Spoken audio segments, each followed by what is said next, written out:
बड़ी और बुरी खबर आ रही है और कहीं से नहीं बल्कि जम्मू कश्मीर के कुछ लोग बाहर गए हुए थे। प्रयागराज से खबर आ रही है।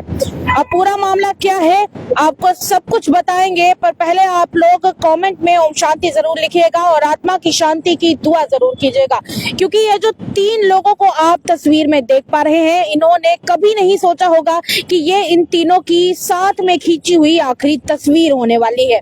ये जो 3 शख्स आप लोग इस तस्वीर में देख रहे हैं, ये तीनों दरअसल प्रयागराज गए हुए थे महाकुंभ के लिए और सोचा था इन्होंने कि अमृत स्नान करेंगे, पर दुख की बात यह है कि इन लोगों की ये साथ में आखिरी तस्वीर थी जो इन्होंने महाकुंभ में खिंचवाई थी। पूरा मामला क्या हुआ है आप सब लोगों के साथ शेयर करेंगे। कमेंट में ओम शांति जरूर लिखिएगा, आत्मा की शांति की दुआ जरूर कीजिएगा। नमस्कार, आप लोगों का स्वागत है द अर्थ न्यूज में और मैं हूँ साक्षी साहनी। और ये जो आपके साथ दुखद समाचार साझा कर रहे हैं, ये और कहीं से नहीं बल्कि उत्तर प्रदेश के अलीगढ़ से आ रहा है। दरअसल बड़ी बात यह है कि ये तीनों 3 लोग थे जो प्रयागराज गए हुए थे और दरअसल एक गाड़ी थी, उस गाड़ी में 5 लोग सवार थे। उन 5 लोगों में से ये सब के सब 5 लोग प्रयागराज से आ रहे थे, महाकुंभ से आ रहे थे और वहां पर अमृत स्नान करने के बाद ये लोग घर वापस लौट रहे थे, जम्मू वापस लौट रहे थे। पर दुख की बात यह है कि इनकी गाड़ी का बुरे तरीके से एक्सीडेंट हो जाता है उत्तर प्रदेश के अलीगढ़ में, जिसकी वजह से इन 5 लोगों में से 3 लोगों की मौत हो जाती है। अब आपके साथ सारी जानकारी साझा कर रही हूँ। जानकारी कहती है कि दरअसल ये एक्सीडेंट इसीलिए हुआ क्योंकि इनकी गाड़ी वैसे तो नोएडा की तरफ ट्रैवल करके आ रही थी, माफ कीजिएगा, नोएडा की तरफ एक स्पीड में से यानी कि एक तेज स्पीड में बस जा रही थी जो नोएडा की तरफ जा रही थी। और उसके बाद क्या होता है कि जब वो बस इनकी गाड़ी के साथ ओवर स्पीड होकर टकरा जाती है तो उसकी वजह से गाड़ी पलट जाती है, जिसकी वजह से जब गाड़ी इस तरह से पलट जाती है तो अंदर जो 5 लोग थे वो बुरी तरह से जख्मी हो जाते हैं, घायल हो जाते हैं। और उसके बाद जब वो घायल हो जाते हैं तो मौके पर उनकी सहायता की जाती है और उन्हें अस्पताल ले जाया जाता है। हालांकि मैं आपको ये भी बता दूं कि ये जो स्पीड में ओवर स्पीडिंग से ये जो बस आ रही थी, ये बस ओवरटर्न कर देती है, जिसकी वजह से ये पूरा एक्सीडेंट हो गया था। हालांकि इसके बाद इनको यहाँ पर वहाँ के पास के अस्पताल में ले जाया गया, यानी कि कैलाश हॉस्पिटल ले गए इनको, ताकि इन लोगों का इलाज किया जा सके। पर 3 लोग वहाँ पर जब तक उनको पहुंचाया गया, डॉक्टर्स ने उन्हें वहाँ पर मृत घोषित कर दिया, यानी कि वो लोग मर चुके थे। अब उन 3 लोगों के नाम भी मैं आपको बता देती हूँ। पहला नाम है पदम जी का, इनकी उम्र 67 यानी कि 67 साल थी, ये नानक नगर के रहने वाले थे। दूसरा नाम है युद्धवीर जी की उम्र 50 साल थी और ये त्रिकुटा नगर के रहने वाले थे। तीसरा नाम है एक महिला का जिनका नाम सविता और इनकी उम्र 65 साल थी, 65 इयर्स इनकी उम्र थी और ये भी त्रिकुटा नगर की रहने वाली थी।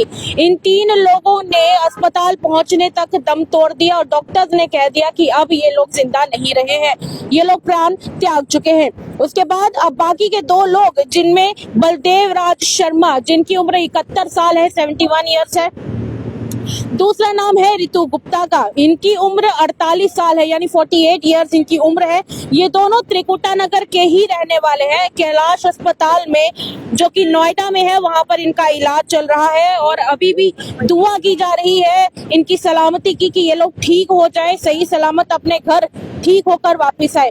हालांकि वहां के जो अधिकारी हैं उनसे बातचीत करने का जब प्रयास किया गया तो अधिकारियों ने बताया कि ये जो गाड़ी है जिसमें ये लोग ट्रैवल कर रहे थे, उस गाड़ी का रजिस्ट्रेशन नंबर के हिसाब से वो जम्मू कश्मीर की गाड़ी थी और इनमें से राज शर्मा जिनकी उम्र 71 साल है, ये उनकी गाड़ी थी और उनका अभी इलाज चल रहा है अस्पताल में। हालांकि वहां की अथॉरिटीज ने इस पूरे मामले को इन्वेस्टिगेट किया है और जिनकी बॉडीज यानी कि जिनकी मौत हो के शरीर फिलहाल के लिए पोस्टमार्टम के लिए भेज दिया गया है। एक बार फिर से वो तस्वीर आपके साथ जरूर मैं साझा करना चाहूंगी। ये देखिए, ये रही वो तस्वीर। इन तीनों ने कभी नहीं सोचा होगा कि इन तीनों की ये एक साथ में आखिरी तस्वीर होगी, क्योंकि देखिए बड़ी बात वही है और दुख की बात यही है कि जब भी किसी के परिवार से कोई चला जाता है तो बाकी उस लोगों के लिए और उस परिवार के लिए ये एक मातम का माहौल होता है। कभी नहीं सोचा होगा इन तीनों ने कि ये इन तीनों की इकट्ठे खींची हुई आखिरी तस्वीर होगी।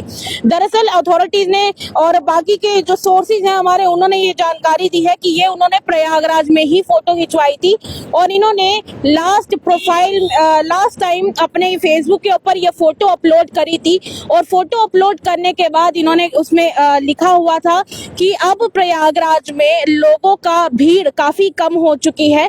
जो कोई भी अमृत स्नान के लिए आना चाहता है तो यहाँ पर जरूर आए, पर किस्मत को शायद कुछ और ही मंजूर था। शायद किस्मत नहीं चाहती थी कि ये लोग इकट्ठे सही सलामत अपने अपने घर जम्मू वापस लौट सके। परिवारों के लिए दुख का माहौल है और मातम का माहौल है। कमेंट में ओम शांति जरूर लिखेगा, आत्मा की शांति की दुआ जरूर कीजिएगा और तब तक के लिए सावधान रहिए, सुरक्षित रहिए।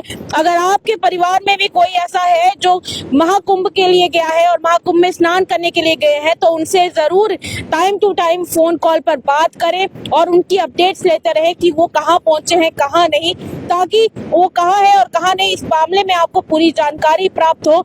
और फिलहाल यही दुआ करेंगे कि ये जो 2 लोग अभी फिलहाल अस्पताल में भर्ती हैं वो लोग सही सलामत ठीक होकर अपने घर वापस जा सके। फिलहाल के लिए इतना ही। साक्षी थानी के साथ सेवाराम की report, the earth news Jammu.